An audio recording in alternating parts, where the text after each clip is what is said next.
Have you ever been confused by a performance management problem?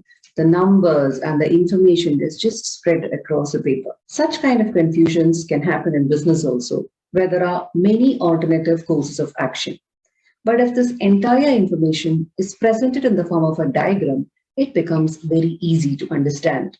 This is where decision tree comes into the picture. So a decision tree is a diagrammatic representation of a problem where all possible courses of action and outcomes are shown. Now, there are certain symbols that we are using in a decision tree.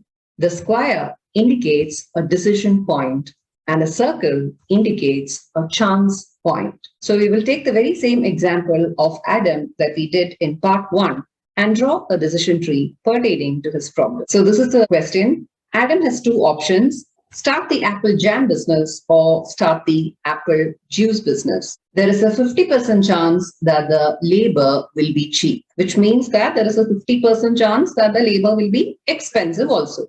Now, the profits expected from the apple jam business is, if cheap labor is available, $10,000.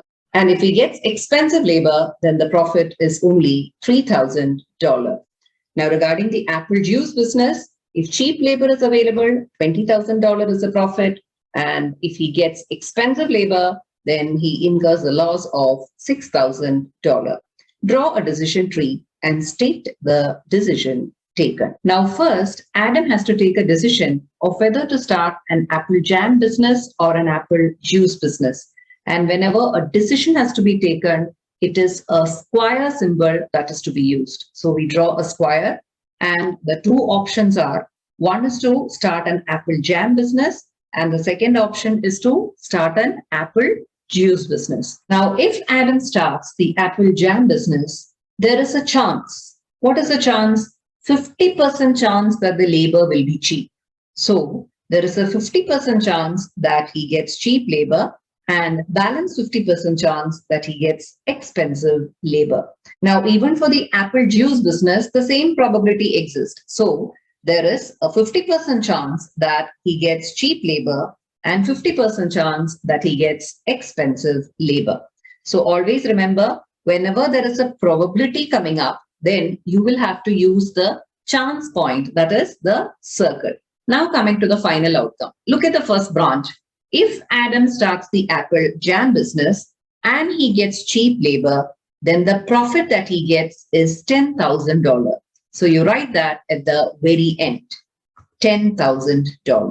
Now coming to the next branch. If he starts apple jam business and he gets expensive labor, he gets a profit of $3,000. So we write that at the very end too. Now coming to the apple juice business. If he starts apple juice business and he gets cheap labor, then Adam gets a profit of $20,000. So we write that at the very end. And if he starts apple juice business and he gets expensive labor, then he ends up with a loss of $6,000. So we write that too. So the decision tree is complete. Next, we have to evaluate the decision tree. And whenever you evaluate, you have to work from right to left, that is from back to front. And the first step is to number all the circles and the decision point square boxes. So we will number the first circle as A, the second circle as B, and the decision point as C. Now for every chance point, what are the chance points A and B? You will have to calculate the expected value or the EV. And what was the formula for EV? EV is sigma Px, where P is the probability and X is the outcome. So let's start with the first chance point A. So EV at A. Let's see the first outcome. There is a 0.5 chance of getting $10,000. So the EV is 0.5 into $10,000. And what is the second outcome? There is a 0.5 chance of getting $3,000.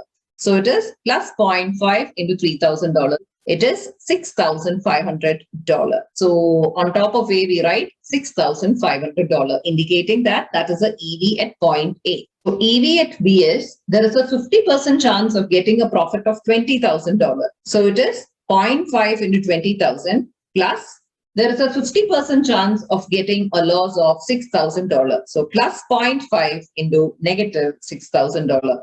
So we get $7,000 as the EV. And we write the $7,000 on top of B, indicating that that is the EV at point B. Now we have to take a decision at point C. So what decision will we take? Do we need $6,500 or do we need $7,000?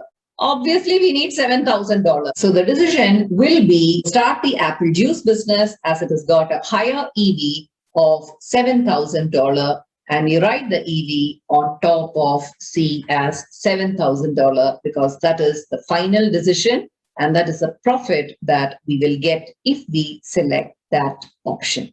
With this, we come to an end of today's session. You will not be asked to draw a decision tree, but you might be given a decision tree and you will be asked to evaluate it. So just remember that wherever there is a circle, it's a chance point. So calculate EV, and wherever it is a square, it's a decision point. You have to choose between the options. Whichever is the highest EV, pick it up and select that option. If you have benefited from the video, do click the subscribe and the like button and do share it with your friends whom you feel will benefit from the video.